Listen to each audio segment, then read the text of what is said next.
بسم اللہ الرحمن الرحیم۔ السلام علیکم ورحمۃ اللہ وبرکاتہ۔ عزیز طلبہ، آج آثار السنن کا سبق نمبر 77 ہے، اور ہم اس سبق میں ابواب الاذان کے تحت جو باب ہے، باب فی افراد الاقامہ، یعنی اقامت کی کلمات کو ایک ایک دفعہ کہنے کے بارے میں جو احادیث وارد ہوئی ہیں ان احادیث کو پڑھیں گے۔ تو اقامت کی کلمات میں تثنیہ ہے یا افراد، یعنی اقامت کے کلمات دو دفعہ ہوں گے یا ایک دفعہ، اس مسئلے کی تفصیل ہم آج کے سبق میں پڑھیں گے۔ اس باب کے تحت علامہ نووی رحمہ اللہ تعالی نے 3 احادیث ذکر کی ہیں۔ آج کے سبق میں ہم ان احادیث کا ترجمہ اور تشریح اور اسی طرح یہ فقہی مسئلہ جو ہے کہ اقامت کے کلمات دو دفعہ ہوں گے یا ایک دفعہ، اس کی تفصیل پڑھیں گے۔ تو پہلے ہم احادیث کا ترجمہ اور تشریح دیکھ لیتے ہیں، اور اس کے بعد پھر فقہی مسئلے کی طرف آئیں گے۔ باب فی افراد الاقامہ، یہ باب ہے اقامت کے کلمات کو ایک دفعہ کہنے کے بارے میں۔ اس کی پہلی حدیث ہے، وعن انس بن مالک رضی اللہ تعالی عنہ قال امر بلال ان يشفع الاذان ويوتر الاقامہ، رواه الجماعہ وزاد بعضهم الا الاقامہ۔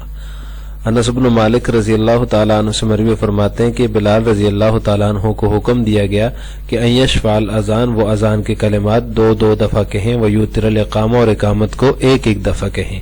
رواہ الجماعہ، اس کو محدثین کی ایک جماعت نے روایت کیا ہے۔ وزاد بعضهم الا الاقامہ، اور بعض راویوں نے اس میں، بعض محدثین نے یہ اضافہ کیا ہے الا الاقامہ کے، یعنی قد قامت الصلاۃ کے علاوہ، یعنی انہیں 2 دفعہ کہے، باقی اقامت کو یوتر الاقامہ ایک دفعہ کہے۔ دوسری حدیث ہے، وعن ابن عمر رضی اللہ تعالی عنہ قال انما كان الاذان على عهد رسول الله صلی اللہ علیہ وسلم مرتين والاقامة مرة غیر انه يقول قد قامت الصلاة قد قامت الصلاة۔ رواہ احمد وابو داود والنسائی واسنادہ صحیح۔ اس حدیث کا ترجمہ یہ ہے کہ ابن عمر رضی اللہ تعالی عنہ سے روایت ہے، فرماتے ہیں کہ آپ صلی اللہ علیہ وسلم کے زمانے میں جو ہے اذان جو ہوتی تھی مرتين، یعنی اس کے کلمات 2 دفعہ کہے جاتے، والاقامہ مرة، اور اقامت کے کلمات ایک دفعہ، غیر انہ یقول، سوائے اس کے کہ وہ جو اقامت کہنے والا ہوتا تھا وہ قد قامت الصلاۃ 2 دفعہ کہا کرتا تھا یا کہتا تھا۔ رواہ احمد و ابو داود والنسائی، اس کو ابو داود، احمد اور امام نسائی رحمہ اللہ نے روایت کیا، واسنادہ صحیح، اور اس کی سند صحیح ہے۔ اس باب کی تیسری روایت ہے، وعن عبداللہ بن زید رضی اللہ تعالی عنہ قال طاف بی وانا نائم رجل فقال تقول اللہ اکبر فذکر الاذان بتربیع التکبیر بغیر ترجیع والاقامت فرادا الا قد قامت الصلاة، اخرجہ احمد و ابو داود واسنادہ حسن۔ عبداللہ بن زید سے مروی ہے، وہ فرماتے ہیں کہ طاف بی وانا نائم، جبکہ میں سویا ہوا تھا تو ایک شخص نے میرے پاس چکر لگایا، تو اس نے کہا، فقال، تو اس نے کہا، تقول، تم کہو اللہ اکبر، فذکر الاذان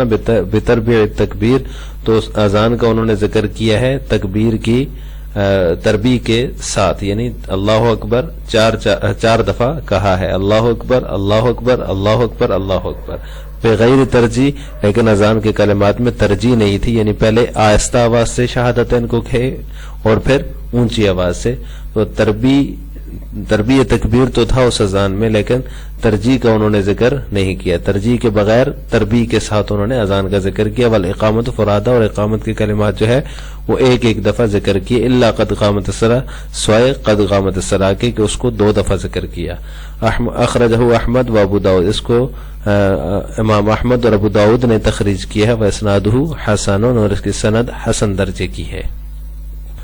اب ان احادیث کے تحت یہ مسئلہ بیان کیا جاتا ہے کہ کلمات اقامت جو ہیں اس میں تثنیہ ہے، یعنی مسنا 2 دفعہ کہے جائیں گے، یا پھر افراد ہے، اس میں فرادا الگ الگ ایک دفعہ کہے جائیں گے۔ تو اس میں 2 قسم کے مذاہب ہیں۔ امام ابو حنیفہ رحمہ اللہ تعالیٰ ایک طرف ہیں، ائمہ ثلاثہ ایک طرف ہیں۔ امام ابو حنیفہ رحمہ اللہ تعالیٰ کے ہاں کلمات اقامت جو ہے یہ مسنا ہے، یعنی 2 دفعہ، جیسے اللہ اکبر اللہ اکبر، پھر اللہ اکبر اللہ اکبر، اس طرح جیسے اذان کے اندر ہے ایسے ہی اقامت کے اندر بھی ہوگا۔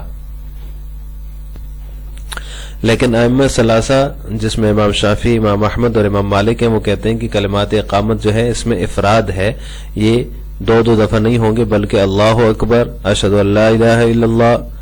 اشہد ان محمد رسول اللہ، حی علی الصلاۃ، حی علی الفلاح، یہ ہوگا۔ اس میں ایک دفعہ کہا جائے گا، دو دفعہ نہیں کہا جائے گا۔ دلائل میں احناف کی جو دلیل ہے وہ آئندہ باب جو ہے بابن فی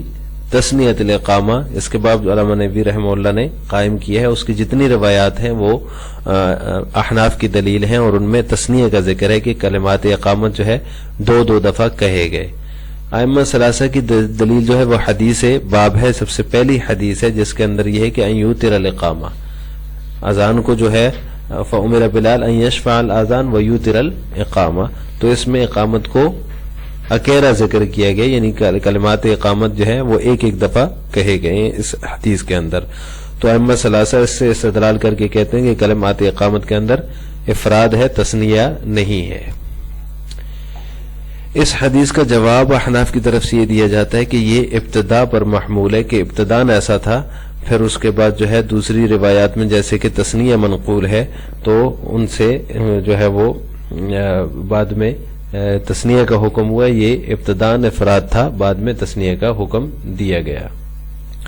اور دوسرا جواب یہ کہ یہ شفع اور اطار جو ہے یعنی کہ دو دفعہ اور ایک دفعہ، یہ آواز کے لحاظ سے ہے کہ کلمات اذان دو سانس میں اور کلمات اقامت جو ہیں وہ ایک سانس میں کہیں جائیں، جیسے کہ اللہ اکبر اللہ اکبر، پھر سانس لے کر دوبارہ اللہ اکبر، اذان میں اس طرح ہوگا، اور اقامت میں ایک ہی سانس میں کلمات اقامت کہے جائیں گے، اللہ اکبر اللہ اکبر اللہ اکبر اللہ اکبر۔ اب یہ چاروں دفعہ ایک ہی سانس میں کہہ دیا، تو یہ آواز کے لحاظ سے ہے۔ اب یہاں پر یہ سمجھ لینا چاہیے کہ اذان و اقامت میں جو ائمہ کا اختلاف ہے تو یہ سارا کا سارا اختلاف اولا اور غیر اولا کا ہے، یعنی کہ افضل اور غیر افضل کا ہے، اس میں جواز اور عدم جواز کی کوئی بات نہیں ہے، اس بات کو اچھی طرح ذہن میں بٹھا لینا چاہیے۔ باقی جو ہے وہ کلمات اقامت اور کلمات اذان جو ہیں وہ ہر ائمہ میں سے ہر ایک امام کے نزدیک الگ الگ ہیں۔ امام ابو حنیفہ اور امام احمد بن حنبل رحمہ اللہ تعالیٰ کے ہاں کلمات اذان 15 ہیں، اس میں تربیع تو ہے لیکن ترجیح نہیں ہے۔ تربیع کا مطلب یعنی اللہ اکبر جو شروع میں ہے وہ 4 دفعہ ہوگا، اور ترجیح نہیں ہوگی، یعنی شہادتین کو دوبارہ بلند آواز سے نہیں کہا جائے گا۔ یہ حنابلہ اور احناف کے نزدیک ہے۔ امام مالک رحمہ اللہ تعالیٰ کے ہاں کلمات 17 ہیں، ترجیح ہے، تربیہ نہیں ہے، یعنی کہ ان کے ہاں جو شہادتین ہیں ان کو پست آواز سے کہنے کے بعد، آہستہ آواز سے کہنے کے بعد دوبارہ بلند آواز سے کہا جاتا ہے، لیکن جو شروع میں اللہ اکبر ہے وہ 2 دفعہ ہے، 4 دفعہ نہیں ہے۔ امام شافعی رحمہ اللہ کے ہاں جو ہے وہ 19 ہیں کلمات جو ہیں، اور ان کے ہاں دونوں چیزیں ہیں، تربیع بھی ہے، ترجیح بھی ہے، یعنی کلمات اقامت اور کلمات اذان جو ہیں اس کے اندر وہ کلمات اذان جو ہے 19 ہیں، اور اس میں جو شروع کے کلمات ہیں اللہ اکبر یہ 4 دفعہ ہوگا، اور ترجیح بھی ہوگی، یعنی شہادتین کو 2 دفعہ پست آواز سے کہنے کے بعد دوبارہ بلند آواز سے بھی کہا جائے گا۔ اور کلمات اقامت کے بارے میں یہ ہے کہ امام ابو حنیفہ رحمہ اللہ تعالیٰ کے ہاں یہ 17 بنتے ہیں، چونکہ اس میں قد قامت الصلاۃ کا اضافہ ہوتا ہے تو وہ 15 اذان کے ہیں، اور 2 یہ 17 ہو جائیں گے۔ اور امام احمد اور امام شافعی رحمہ اللہ تعالیٰ کے ہاں 11 ہیں۔ صرف قد قامت الصلاۃ 2 مرتبہ ان کے نزدیک، باقی مفرد ہیں، یعنی کہ باقی کلمات ایک دفعہ کہے جائیں گے، جیسے اللہ اکبر، اشہد ان لا الہ الا اللہ، اشہد ان محمد رسول اللہ، حی علی الصلاۃ، یہ ایک دفعہ ہے تو لہٰذا 11 ہیں، اور 9 کلمات یہ ہو گئے، اور قد قامت الصلاۃ 2 مرتبہ کہیں تو یہ 11 بن جاتے ہیں، تو ان کے نزدیک کلمات اقامت 11 ہیں۔ اور امام مالک رحمہ اللہ تعالیٰ کے ہاں قد قامت الصلاۃ بھی مفرد ہے، لہٰذا ان کے نزدیک کلمات اقامت 10 بن جائیں گی، یعنی کہ قد قامت الصلاۃ جیسے دوسرے ائمہ کے نزدیک 2 مرتبہ ہے تو امام مالک اس کو بھی 1 مرتبہ ہی مانتے ہیں، کہ جیسے دیگر کلمات جیسے اللہ اکبر، اشہد ان لا الہ الا اللہ، اشہد ان محمد رسول اللہ، یہ 1 مرتبہ ہے، تو قد قامت الصلاۃ بھی 1 مرتبہ ہی ہوگا، تو لہٰذا ان کے نزدیک جو ہے امام مالک کے ہاں کلمات اقامت 10 ہوں گے۔ آج کے سبق کا خلاصہ یہ ہوا کہ ہم نے بابن فی افراد الاقامہ کے تحت جو 3 احادیث ہیں ان کا ترجمہ، تفصیل اور تشریح پڑھی ہے۔ آخر میں آپ سے 2 سوال ہیں. پہلا سوال یہ ہے کہ امام ابو حنیفہ رحمہ اللہ تعالی کے ہاں کلمات اذان کتنے بنتے ہیں؟ اس کا جواب آپ نے کمنٹ باکس میں دینا ہے. نمبر 2، امام شافعی رحمہ اللہ تعالی کے ہاں کلمات اقامت کتنے ہیں؟ اس کا جواب بھی آپ نے کمنٹ باکس میں دینا ہے. السلام علیکم ورحمۃ اللہ وبرکاتہ.